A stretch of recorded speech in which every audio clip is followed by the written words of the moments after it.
Hey everyone! In this SmartBi video, let us explain bounce rate.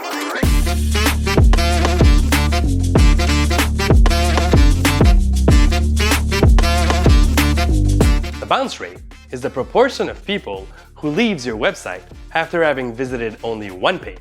As a rule of thumb, the lower the bounce rate, the better. But what is a good bounce rate? As it varies quite a lot from one sector to another, I like to think that a good bounce rate is anywhere between 40 and 55%. Below 40%, we're happy. Above 55, we can start asking ourselves questions. That's because a high bounce rate doesn't necessarily mean that there's a problem. We're going to look at 3 examples. Example 1. You have a website showcasing your company's services, but it has a medium to high level bounce rate. In a case like this, many things could be happening, but there's clearly a problem. First thing, people might not understand how to navigate your website. Another thing that could be happening is that the content you're presenting to your visitors isn't what they're looking for. Maybe your website is just very bad, or you're having performance or technical issues.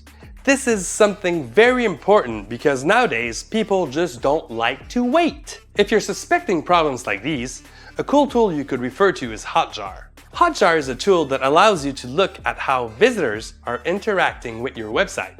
In the video description, we will include a link to Hotjar so you can have a look for yourself. Example 2. A blog. When it comes to blog, a high bounce rate is pretty normal. That's typically because blog visitors only come to read a specific article. After they read it, they leave. It's normal. With blogs, we should rather pay attention to the time spent reading articles. That's a much more relevant indicator than bounce rate. As a side note, beware of hasty conclusions. Take my t-shirt as an example. Many of you will see a glass that's either half full or half empty. But as far as I'm concerned, that glass is full with air and water. What's a real shame is that some people will choose to keep or disregard numbers based on the benefits they bring them. Those are called vanity metrics. And at the end of the day, it's only smoke and mirrors. For example, a lot of blog owners will incite people to buy ads based on the fact that they have a super good bounce rate or that they have a lot of page views. But when you start looking at what they're actually doing, they're splitting their articles on several pages, and this gives them the ability to boost their metrics. Doing so gives them a big advantage because they basically present numbers that are much better than they really are. In a case like this one, the best approach would be to ask the blog owners how much time people actually spend reading articles on their blog. This will help you decide whether it's worth advertising there or not. Example 3.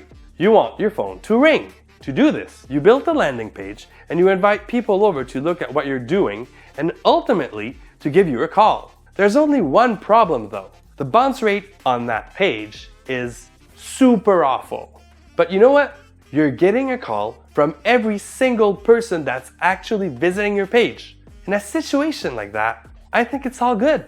Your objective is to get people to call you, not to have a good bounce rate. Alright, that's cool, but how do you know what your website bounce rate is? It's one of the many information you could get from your Google Analytics account.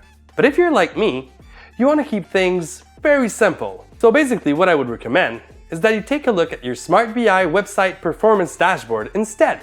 SmartBi gives you superpowers, allowing you to easily follow your bounce rate and other important metrics without having to master any complicated tools.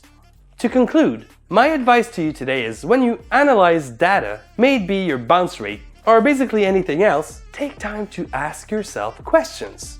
Your glass might not actually be half empty or half full. Maybe it's just completely full. See you next time.